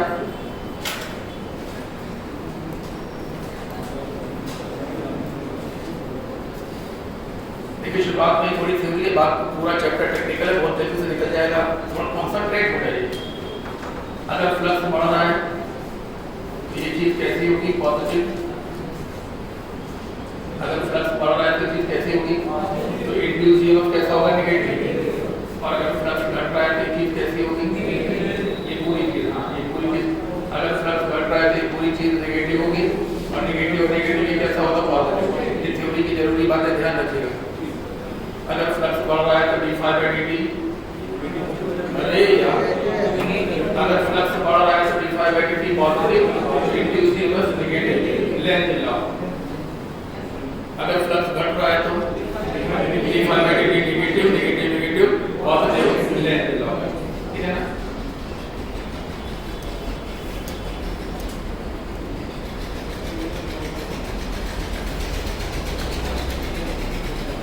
एक बार हम ऐसे ही कई बार इसे देखा गया। हमने कहा फ्लक्स वेरिएबल है तो इंड्यूस ईएमएफ, तो एक स्टूडेंट ने कहा वेरिएबल होगा। ये स्टेटमेंट सही है? हमने कहा फ्लक्स वेरिएबल है तो तुम्हारा जवाब होना चाहिए इंड्यूस ईएमएफ पैदा होगा, इंड्यूस ईएमएफ डेवलप होगा। हमने कहा और कुछ बोलो तो तुमको बोलना चाहिए कि ये इंड्यूस ईएमएफ जो डेवलप होगा वो कांस्टेंट भी हो सकता है, वेरिएबल भी हो सकता है, ऐसे बोलना चाहिए। ठीक है ना, क्या बोला बताओ। हमने कहा कि अगर किसी कॉइल में फ्लक्स वेरिएबल है तो इंड्यूस ईएमएफ डेवलप होगा, ये मत बोलो वेरिएबल होगा, इंड्यूस ईएमएफ डेवलप होगा। और जो इंड्यूस ईएमएफ डेवलप होगा वो कांस्टेंट मान का भी हो सकता है, बढ़ते हुए मान का भी हो सकता है और घटते हुए मान का भी हो सकता है। ठीक है ना। जब आखिरी बार बोलना है आप दोबारा वही बात नहीं बोलेंगे। अगर किसी कॉइल से पास होने वाला फ्लक्स वेरिएबल है तो इंड्यूस ईएमएफ डेवलप होगा, और ये जो इंड्यूस ईएमएफ डेवलप होगा वो कैसा होगा वो आगे देखिएगा। वो कांस्टेंट भी हो सकता है, वेरिएबल भी हो सकता है, कांस्टेंट भी हो सकता है, वेरिएबल भी हो सकता है। अब आप कहेंगे ये सब हम कैसे जाने, कैसे समझेंगे, आप समझते नहीं बात को। ये है फ्लक्स वेरिएबल है कि नहीं, तो इंड्यूस ईएमएफ बराबर माइनस d∅dt, तो कितना आया माइनस 6 वोल्ट आया। ये कैसा बताइए, कांस्टेंट। और अगर फ्लक्स मान लीजिए 6t² है तो इंड्यूस ईएमएफ माइनस d∅dt, तो माइनस 6 × 2t, जल्दी बोलो, माइनस का 12t, बताओ कैसा हो गया वोल्ट, बताओ कैसा हो गया वेरिएबल, बोलो। अगर फ्लक्स 6 sin 4t है तो इंड्यूस ईएमएफ माइनस d∅dt। बात को समझिए जो हम कहना चाहते हैं, 6 cos 4t और ये 4 और आएगा तो माइनस का 24 cos 4t, यानी कि कैसा हुआ इंड्यूस कांस्टेंट की वेरिएबल कांस्टेंट की वेरिएबल कोसाइन माइनस साइन के साथ। नहीं समझ में आ रहा है? तो कुल मिला के जो नतीजे निकले इन बातों से, इतनी देर के डिस्कशन से, वो ये थे कि अगर किसी कॉइल से गुजरने वाला फ्लक्स वेरिएबल होगा तो तुम्हारा पहला जवाब क्या होगा? इंड्यूस ईएमएफ प्रोड्यूस होगा। ये जवाब नहीं होना चाहिए कि इंड्यूस ईएमएफ वेरिएबल होगा। इंड्यूस ईएमएफ प्रोड्यूस होगा और वो कांस्टेंट भी हो सकता है और वेरिएबल भी हो सकता है। वो तो फ्लक्स को डिफरेंशिएट करने के बाद ही मालूम पड़ेगा। नहीं समझ आ रहा? अगर फ्लक्स को डिफरेंशिएट करने से टी हट गया तो कांस्टेंट पैदा हुआ, कौन? Induce EMF. और अगर फ्लक्स को डिफरेंशिएट करने के बाद टी रह गया, तो इंड्यूस ईएमएफ पैदा भी हुआ और वो वेरिएबल नेचर का हुआ। और वेरिएबल नेचर में तमाम सारी बातें हो सकती हैं। इसको हमने डिबेट में दिखाया, इसलिए दिखाया केवल। ये देखिए क्या लिखा हुआ है, देखिए उस सेल में इंड्यूस ईएमएफ, और ये इंड्यूस ईएमएफ कांस्टेंट भी हो सकता है और वेरिएबल भी हो सकता है। ये तो फ्लक्स को डिफरेंशिएट करने के बाद ही पता चलेगा। लिखा हुआ है अगर फ्लक्स वेरिएबल है तो इंड्यूस ईएमएफ डेवलप होगा और ये इंड्यूस ईएमएफ कांस्टेंट हो सकता है और वेरिएबल भी हो सकता है। ये तो फ्लक्स को डिफरेंशिएट करने के बाद ही पता चलेगा। अगर टी नहीं रहा तो कांस्टेंट और टी बच गया तो वेरिएबल। और ये जो वेरिएबल हो सकते हैं वो कितने प्रकार के हो सकते हैं, सवालों के बाद देखेंगे। कांस्टेंट के बाद जो वेरिएबल हो सकते हैं, ये देखिए पैराबोलिक इंक्रीजिंग, डिक्रीजिंग, ऑक्सिलेटरी भी हो सकता है। और बुकलेट में सबसे नीचे बड़ी इंपॉर्टेंट बात लिखी हुई है कि जब भी इंड्यूस ईएमएफ ऑक्सिलेटरी होगा, जब भी इंड्यूस ईएमएफ ऑक्सिलेटरी होगा तो बीच में मोमेंटरली उसका मान 0 भी हो सकता है। जैसे अगर आप जरा भी समझदार हैं तो देखिए 0 और एक क्षण के लिए 0, फिर 0, फिर 0, बोलो 0, 0, 0, 0। ये 0 का क्या हो रहा है, क्यों हो रहा है बोलो? ऑसिलेटरी होने की वजह से। जब कोई चीज ऑसिलेटरी होती है तो उसका मान भी बीच में एक क्षण के लिए 0 भी पाया जाता है, फिर नॉन 0, फिर 0, फिर नॉन 0, फिर 0, फिर नॉन 0, ऐसे चलता है। ठीक है, ये देखिए इसमें आया हुआ डायग्राम।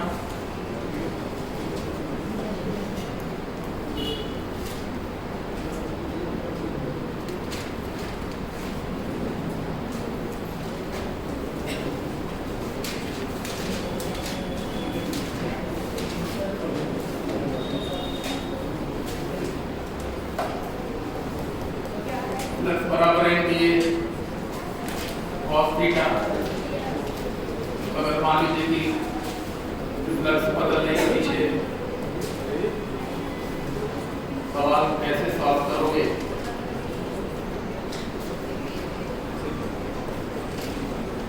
अगर तो ध्यान दोगे तो इस चैप्टर में आगे एक ही 2 आर्टिकल ऐसे हैं जो आने वाले हैं, बाकी अपने करते चले जाएंगे तेजी से। लेकिन आपको एक बार यहाँ सुनना पड़ेगा, तरीका देखना पड़ेगा। ठीक है ना? अगर फील्ड वेरिएबल है तो तुम क्या करोगे, बाकी सब चीजों को बताओ, बाहर निकाल लोगे और फील्ड को अंदर छोड़ दोगे। क्या होने के लिए? डिफरेंशिएट होने के लिए। नहीं समझा? ठीक है। अगर मान लो एरिया वेरिएबल होगा तो तुम बाकी सबको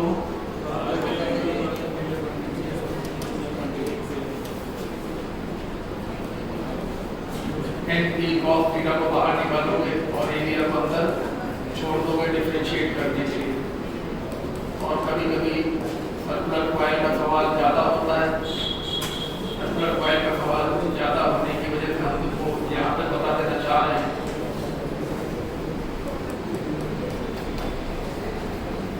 चीजें एक बार बस देखी सुनी हो, 2r dr by dt। केवल इसलिए तुमको इससे बता रहा है कि एक आइडिया हो जाए कि जिस सवाल में रेडियस वेरिएबल होगा, इस सवाल में रेडियस नहीं, एरिया वेरिएबल होगा, सवाल में दिया होगा रेडियस वेरिएबल। रेडियस वेरिएबल मतलब एरिया वेरिएबल। जिस सवाल में रेडियस वेरिएबल होगा उसमें इंड्यूस ईएमएफ निकालने के लिए rate of change of radius भी चाहिए होगा और उस समय का रेडियस भी चाहिए होगा। नहीं समझ में आया? जिस सवाल में रेडियस चेंज हो रहा होगा उस सवाल में इंड्यूस ईएमएफ निकालने के लिए rate of change of radius भी चाहिए होगा और उस समय का रेडियस भी चाहिए होगा जिस समय इंड्यूस ईएमएफ पूछा जा रहा है। ठीक है ना? ये समझ लीजिए, ये दो सवाल पहले कर लेते हैं। तीसरे कॉलम की बातें हम लोग अभी करेंगे।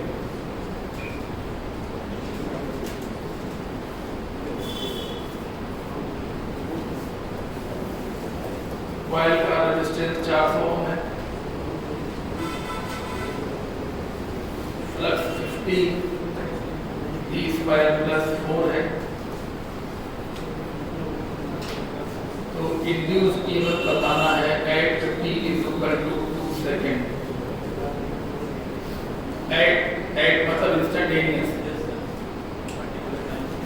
इंस्टेंटेनियस का फार्मूला ही आपको मालूम है। नहीं डी लिखा है तो इंस्टेंटेनियस होता है, डेल्टा लिखा होता है तो एवरेज होता है। बोलिए, डी लिखा है तो इंस्टेंटेनियस, डेल्टा लिखा होता है तो एवरेज में टाइम इंटरवल होता है। एवरेज में एट नहीं होता है, एवरेज में इन होता है, इन 2 सेकंड, इन 4 सेकंड, इन 9 सेकंड। ये एट इंस्टेंटेनियस है।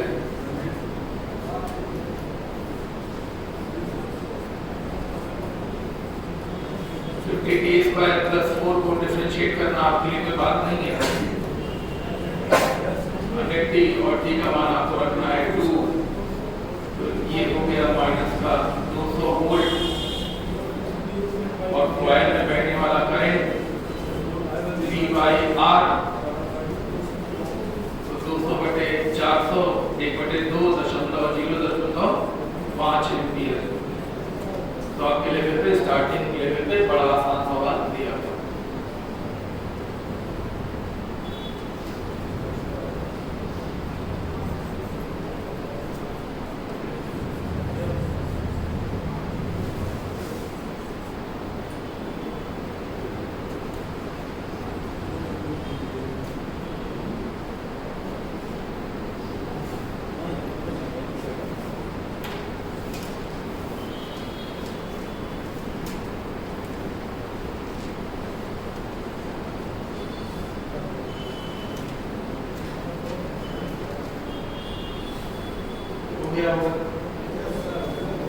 हटा दिया जाए। आगे दूसरे कॉलम में एक सवाल है, उसको भी देख लीजिए। जैसा कि आप लोग जानते हैं कि अगर रेडियस वेरिएबल होता है तो माइनस n के बाद b के बाद a नहीं, हाँ cos थीटा, फिर आता है 2r और फिर आता है dr/dt। भाई देखिए, अगर आपको ये मेमोरी में है तो आपका जो 2-4 सेकंड बचेगा तो सही रहेगा। nb cos theta 2r dr/dt। ठीक है, अभी तो बताया, अभी ये तो बताया था। एक एरिया को लिखा था πr² और उसको डिफरेंशिएट किया था तो पाई बाहर आया था और 2r और dr/dt। तो n का मान 20, d का मान 0.5, cos 0 है। अच्छा, cos 0 क्यों है?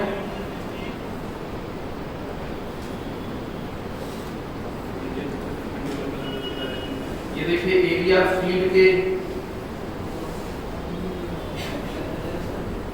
फील्ड के परपेंडिकुलर है, थीटा 0। हमने तुमसे कहा जब तुम देखा तक फंस जाना, बोल लेना एक बार, 2 सेकंड लगेंगे। B outward, area vector B outward, इतना बोल लेना। कभी कभी क्या होता है, देखने से बात समझ में नहीं आती, जैसे बोलते हैं मुझसे समझ में आ जाती है। अच्छा, ये हो रहा है बी आउटवर्ड,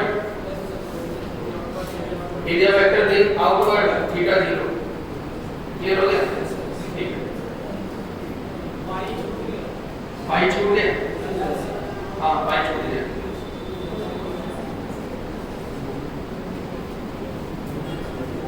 5 फिर 2 फिर 10 फिर 2, ठीक है भाई? और 2 नहीं, -2 क्यों? Radius of coil is decreasing at the rate of 2 metre per second. नहीं समझ आ रहा?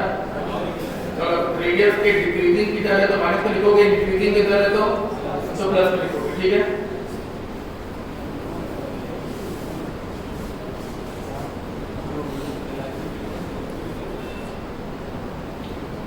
ये 1 हो गया, ये 3.14 हो गया और ये हो गया माइनस का 40, माइनस माइनस हो गया प्लस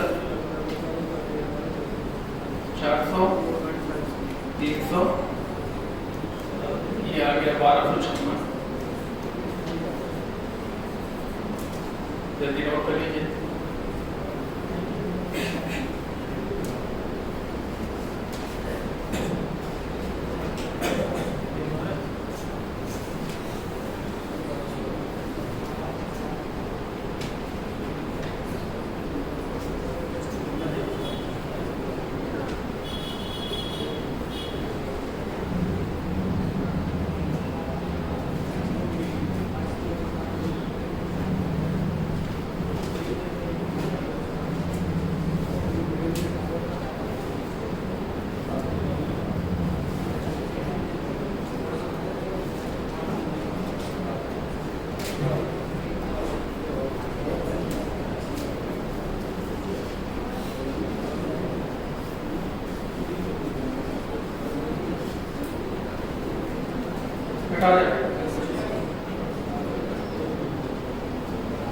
अब बात करेंगे थर्ड कॉलम की। तीसरे कॉलम में एक बहुत ही विशेष बात कही गई है, बिल्कुल विशेष बात है और इससे आपको कुछ सीखने को मिलेगा कि अगर किसी फील्ड में कोई कॉइल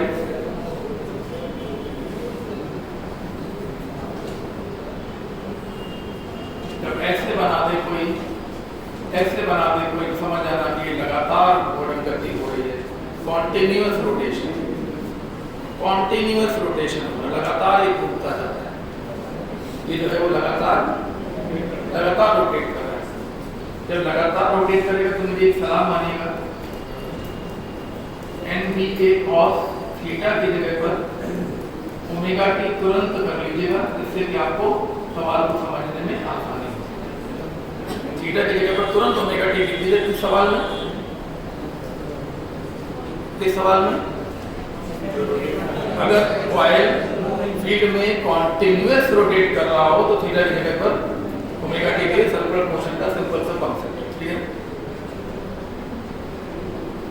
तो इंड्यूस ईएमएफ बराबर -d∅dt, तो -NBA cos ओमेगा टी का -sin ओमेगा टी और फिर ओमेगा और आएगा, इस प्रकार से प्लस का NB a omega sin omega T और ये बन गया ऑल्टरनेटिंग वोल्टेज। कैसा वोल्टेज बन गया बोलो? ऑल्टरनेटिंग वोल्टेज बन गया। यानी ये जो कॉन्सेप्ट आपके सामने चल रहा है इस समय वो ऑल्टरनेटिंग जनरेटर का है, जो आप लोग डेली लाइफ में रोज देखते हैं। कोई ज्यादा आवाज करता है, कोई कम आवाज करता है, कोई बंद रहता है, लेकिन सब में यही कॉन्सेप्ट इस्तेमाल होता है। आप आगे मेरी बात सुनिए। जब कॉइल का प्लेन ये डायग्राम जो हम इस समय बना रहे हैं वो आगे एक बार और बनेगा जब एक प्योर हेडिंग शुरू होगी। हेडिंग का नाम होगा ऑल्टरनेटिंग करंट जनरेटर। तब ये डायग्राम आपको दोबारा देखने को मिलेगा और डिटेल में, ज्यादा डिटेल में देखने को मिलेगा बुकलेट में बना। जब कॉइल का प्लेन फील्ड के पैरेलल होगा, मेरी बात समझो, तब थीटा 90 होगा। अजीब लग रहा होगा सुन के, जब गड़बड़ा जाए, जब दिमाग में गड़बड़ी आने लगे तो थोड़ा लीनियर वेक्टर बना लेना। बोलिए जब कॉइल का प्लेन फील्ड के पैरेलल होगा तो थीटा 90 होगा। जब दिक्कत आए तो बी और ए दोनों को बोल लेना, तुरंत दिक्कत सॉल्व हो जाएगी। ठीक है, जब कॉइल का प्लेन बी के पैरेलल होगा तो थीटा 90 होगा। थीटा 90 होने की वजह से cos 0 फ्लक्स 0 होगा, लेकिन इंड्यूस ईएमएफ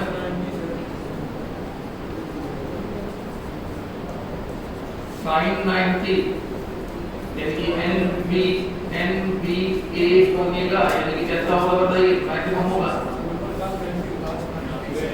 cos 90।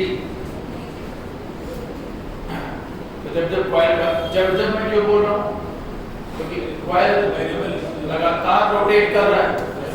जब कोई चीज लगातार रोटेट करती है तो बोलना पड़ता है जब ऐसा होगा तब तब ऐसा होगा, जब वैसा होगा तब ऐसा होगा। ठीक है ना, तो ये बातें लगातार घूमने में ऐसी होती है। जब कॉइल का प्लेन फील्ड के पैरेलल होगा तब थीटा 90 होगा, तब फ्लक्स तब मतलब उन छड़ों में फ्लक्स 0 होगा और इंड्यूस ईएमएफ मैक्सिमम। अजीब ना लगे ये सुन के कि फ्लक्स 0 होगा तो इंड्यूस ईएमएफ मैक्सिमम क्यों होगा, क्योंकि फ्लक्स लगातार 0 नहीं होगा। फ्लक्स एक क्षण के लिए 0 होगा और फिर से पैदा हो जाएगा, फिर से नॉन 0 हो जाएगा। ठीक है, और इसी कड़ी में एक बात और वो बात ये है कि जब कॉइल का प्लेन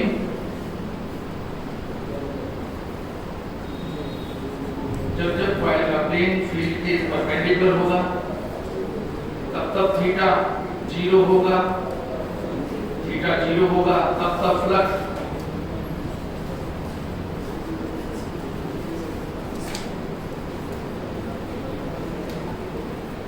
फ्लक्स मैक्सिमम होगा और इंड्यूस ईएमएफ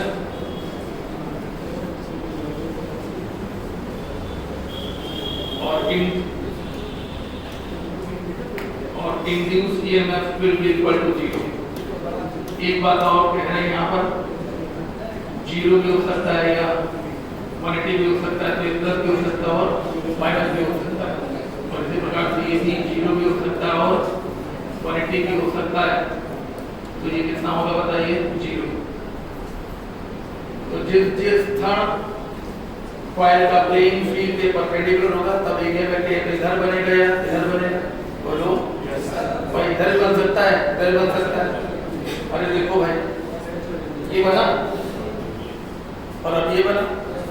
तो जब कॉइल का प्लेन फील्ड के परपेंडिकुलर, हाँ फील्ड के परपेंडिकुलर होगा तब थीटा 0 भी हो सकता है और 180 भी हो सकता है, तब flux will B maximum and induce EMF will be 0। ये ना कि बहुत जरूरी डिस्कशन है, जरूरी बात है, कंफ्यूजिंग है, जरूरी है, ये सब अच्छे क्वेश्चन से माने जाते हैं।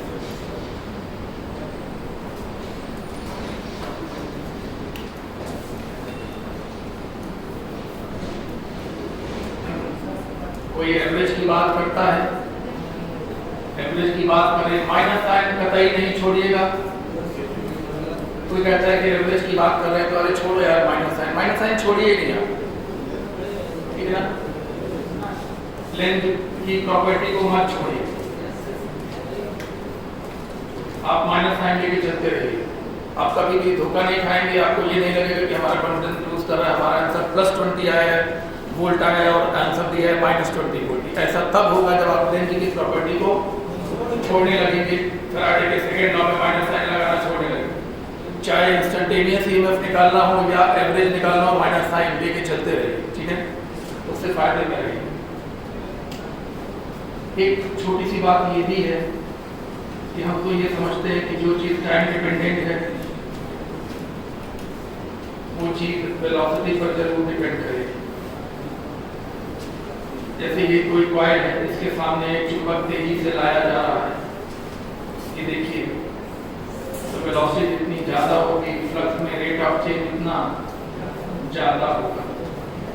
देखिए कोई कॉइल को धीमे धीमे ले जा रहा है तो फ्लक्स धीमे धीमे बढ़ेगा, और कोई एकदम से फेंक दे रहा है तो फ्लक्स तेजी से बढ़ेगा, और फ्लक्स धीमे धीमे अगर बढ़ेगा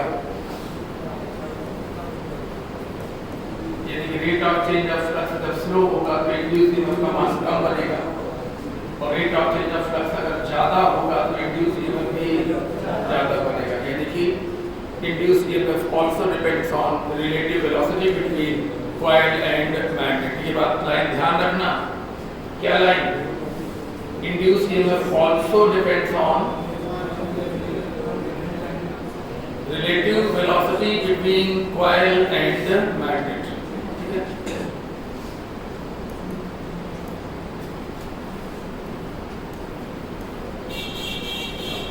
देखिए अच्छा क्वेश्चन है यहाँ पर,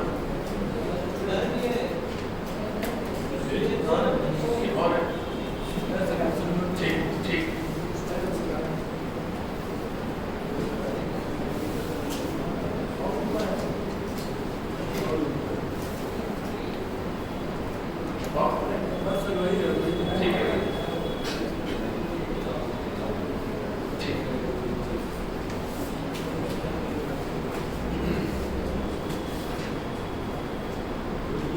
देखिए बड़ा अजीब सा सवाल है, और अजीब इसलिए है, अजीब है इसीलिए ये एमयू में आया हुआ सवाल है। देखिए जरा क्या कहानी है। फील्ड इनवर्ट है, कमाल की बात यह है कि टाइम के साथ तो बदल ही रही है और एक्स के साथ भी बदल रही है, यानी कि यहाँ पर फील्ड ऐसे आगे बढ़ने पे बदल रही है। बोलो, जैसे जैसे आगे बढ़ रहे हैं फील्ड का मान बढ़ रहा है, और एक ही जगह पर रुक जाए तो भी लेकिन यही देखते रहे, केवल इतने में देखते रहे, इतने में तो भी क्या पा रहे हैं कि फील्ड का मान बढ़ रहा है। चेक करते रहे चलते हुए तो फील्ड का मान बढ़ रहा है दूरी के साथ, और एक ही जगह पर खड़े हो गए तो देख रहे हैं यहाँ भी फील्ड का मान बढ़ रहा है। जो फ्लक्स है वो डबल वेरिएबल है, it is variable with position and also variable with time. आपको ध्यान रखना चाहिए, फैराडे का दूसरा नियम कहता है कि अगर दूरी के साथ फ्लक्स बदल रहा है तो उससे इंड्यूस्ड ईएमएफ पैदा नहीं होगा। इंड्यूस्ड ईएमएफ पैदा होने के लिए फ्लक्स का समय के साथ बदलना जरूरी है। The variation of flux with distance, the variation of flux with position do not produce induced EMF. Induced EMF only produced when flux is changing with respect to time. अब मामला फंस गया है, और इसको हमें समझाने के लिए पहले फील्ड का टाइम फंक्शन बनाना पड़ेगा।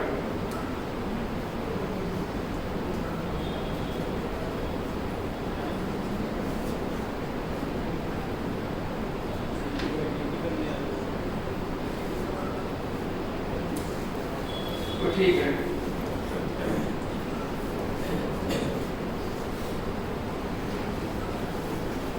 हाँ ये प्लेट है,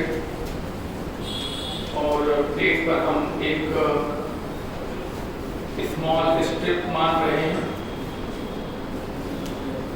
ds मोटाई की, और इस दूरी को हम x मान रहे हैं, और इस पर स्मॉल फ्लक्स लिखना चाहते हैं P into TA, यानी कि 4t स्क्वायर x स्क्वायर, और TA मतलब ये 5 है, 5 dx, और ये हम कब कर रहे हैं at a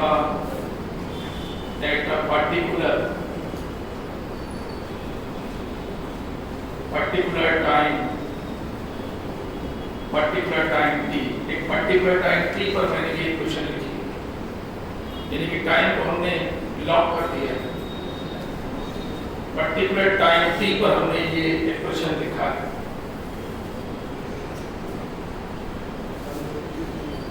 d over 20t square x square dx, और अब हमने इस फ्लक्स को डिफरेंशिएट कर दिया, 20t स्क्वायर को बाहर लिया गया 20t² को बाहर लिया गया, बाहर ले गए क्योंकि हमने टाइम को क्या कर दिया, फिक्स कर दिया। एक पर्टिकुलर टाइम पर हम अपनी इक्वेशन बना रहे हैं, टाइम को हमने एक क्षण के लिए फिक्स कर दिया है।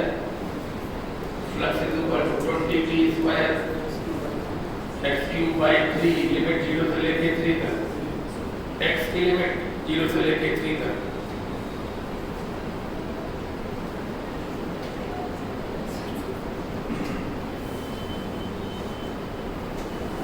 This is 20t² और ये 27/3 यानी कि 9, तो 180t²। ये देखिए फ्लक्स टाइम के फंक्शन पे आ गया। एक पर्टिकुलर टाइम पर now induced EMF is equal to minus d∅dt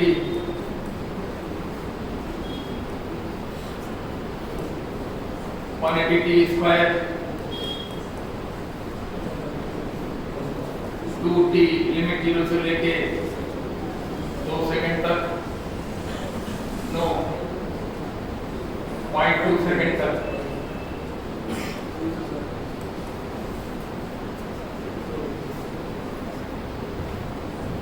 to into 0.2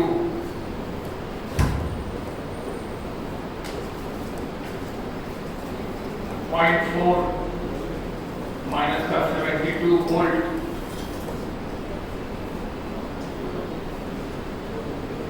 चलिए नोट करें, पहले हमने टाइम को एक क्षण के लिए रोक दिया। टाइम को रोककर हमने पूरा फ्लक्स एक पर्टिकुलर क्षण पर पूरा फ्लक्स कैलकुलेट कर लिया।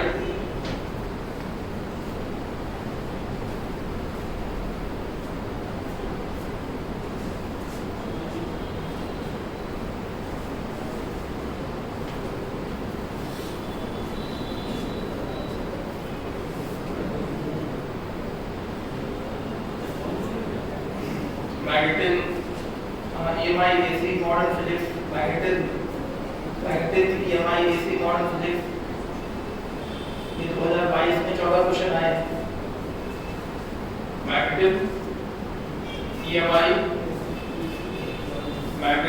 EMI AC मॉडर्न 2022 14 क्वेश्चन आए। तो टॉपिक के महत्व को समझिए, ठीक है ना? कम नहीं होते कभी लोग, जैसे मान लो 38-39 क्वेश्चन मारते को इतने से 14 कर लेते हैं और हो जाता है।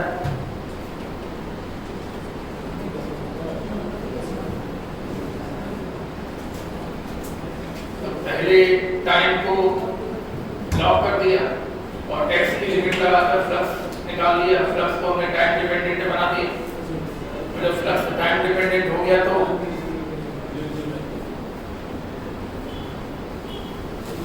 जब फ्लक्स टाइम डिपेंडेंट हो गया तो हमने उसको डिफरेंशिएट करके और प्रॉपर टाइम की लिमिट लगा दी तो इंड्यूस ईएमएफ आ गया। अगर कॉइल का रेजिस्टेंस दिया होता तो हम रेजिस्टेंस से डिवाइड कर देते तो कॉइल में बहने वाली इंड्यूस करंट आ जाता।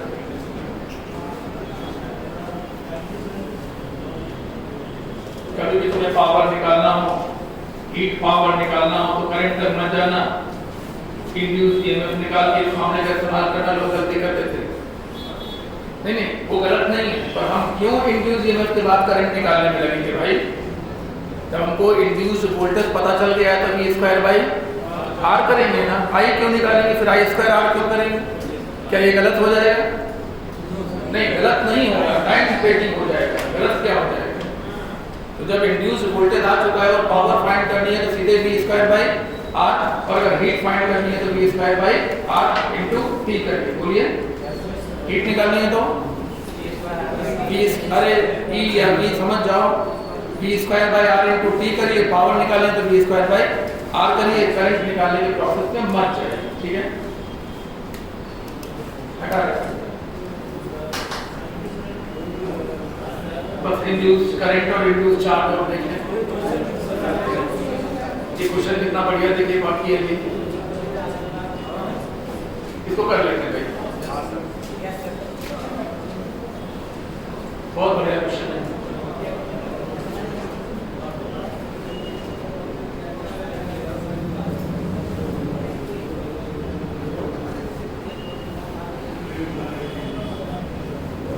एक सेमी सर्कुलर कॉइल को एक एक्सिस के अबाउट कॉन्टिन्यूअस रोटेट कराया जाने लगा। ये बना हुआ है, इसका मतलब होता है कॉन्टिन्यूअस रोटेशन। एक सेकेंड, एक सवाल ऐसा होता है, ऐसे था ऐसे कर दिया, ऐसे था ऐसे कर दिया, ऐसे में निकलेगा एवरेज ईएमएफ। क्या निकाला जाएगा? एवरेज, ठीक है ना? ऐसे था ऐसे कर दिया, चेंज इन फ्लक्स हो गया, बॉन्ड टाइम कर देंगे, वो सवाल बता देंगे। ये एक सेमी सर्कुलर कॉइल है, इसका रेडियस आर है, इसको लगातार घुमाया जा रहा है। तो पावर फाइंड करना है एक साइकिल में। एक साइकिल में हमें पावर फाइंड करना ना, एक साइकिल में एवरेज पावर हमको फाइंड करना, केवल एक साइकिल।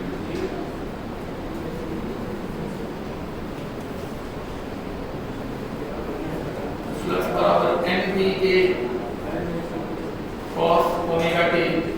कितने बार सबसे कहा था कि अगर कॉन्टिन्यूअस रोटेशन हो तो थीटा के बजाय ओमेगा t लेके आगे बढ़े, फायदे में रहेंगे।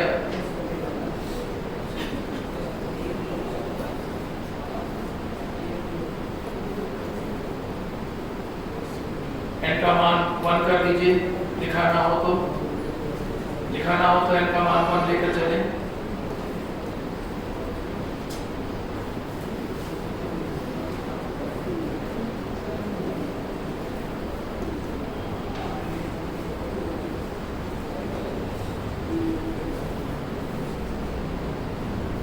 इंड्यूस ईएमएफ आने के बाद पावर का एक्सप्रेशन I² बाय R, यानी कि BA ओमेगा का होल स्क्वायर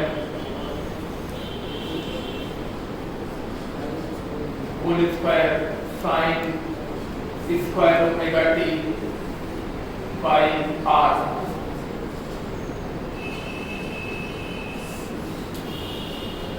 और अब आपको पता होगा एवरेज निकालने का जो क्लासिकल तरीका है वो ये है कि पावर को इंटीग्रेट करेंगे और टाइम से डिवाइड करेंगे। एक एवरेज पावर निकालने का तरीका नहीं, ऊपर जो लिखा हुआ है वो इंस्टेंटेनियस पावर है। बताइए टाइम डिपेंडेंट है कि नहीं? तो कैसी पावर लिखी ऊपर? Instantaneous power. t का मान 1 सेकेंड रख दोगे t बराबर 1 सेकेंड आ जाएगा, 2 सेकेंड रख दोगे तो t बराबर 2 सेकेंड पावर आ जाएगा। लेकिन हमसे क्या पूछा गया? एक फुल साइकिल की एवरेज पावर, एवरेज निकालने का तरीका ये आपके सामने है। BA ओमेगा का whole square sine square omega t dt limit 0 से लेके t तक की, 0 से लेके t तक की लिमिट तो नीचे क्या आ जाएगा? t।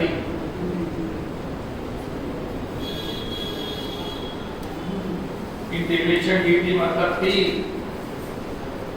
अब ठीक है, लिमिट 0 से लेके t तक।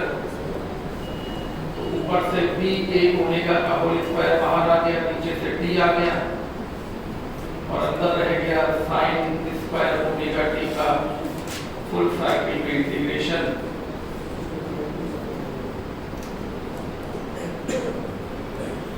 और ऑल्टरनेटिंग करंट अगला चैप्टर जिसमें हम बताएंगे आपको इसका मान कितना होता है t/2। उस चैप्टर में सिर्फ यही नहीं बताएंगे, उसमें ये भी बताएंगे कि साइन ओमेगा t का फुल साइकिल में 0 होता है, cos ओमेगा t का फुल साइकिल में 0 होता है, साइन स्क्वायर ओमेगा t का t/2 होता है, cos स्क्वायर ओमेगा t का भी इंटीग्रेशन फुल साइकिल में t/2 होता है। क्या आप छूट गया? लिख रहे हैं।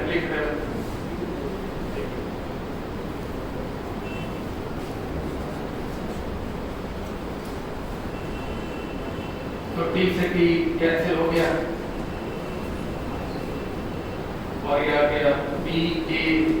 आपका होल स्क्वायर बाई 2r, बाकी एरिया को हम रेडियस में कन्वर्ट करेंगे पाई आर स्क्वायर ओमेगा का होल स्क्वायर और बाई देखिए 2r।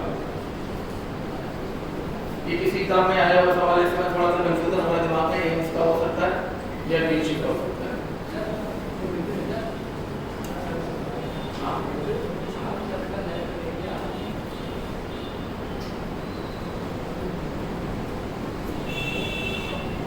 तुम्हारी सही है, गलती हुई थी नहीं, सही कह रहा है। सेमी सर्कुलर पूरा कॉइल नहीं है ना, सेमी कॉइल है।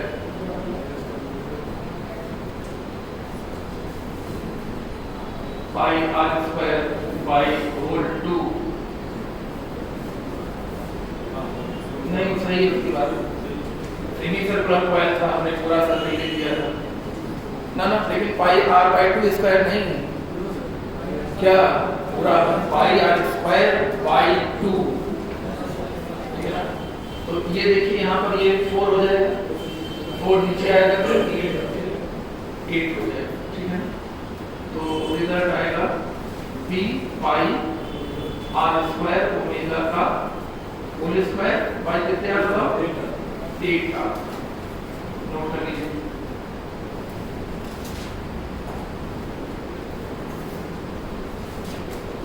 पहले इंड्यूस ईएमएफ आया, उसके बाद इंस्टेंटेनियस पावर, पहले instantaneous induce EMF, instantaneous power और उसको इंटीग्रेट करके टाइम से डिवाइड करने पे एवरेज पावर।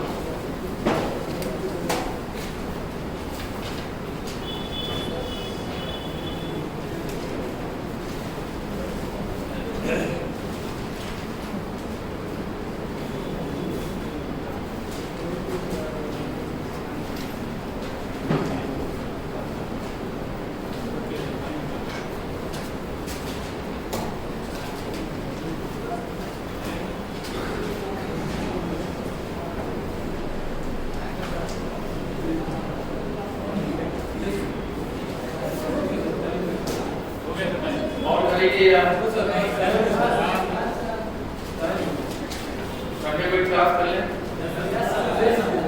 अगर संडे को क्लास कर ली जाए तो ये चैप्टर काफी हद तक हमारा टेस्ट के बाद पढ़ लीजिए।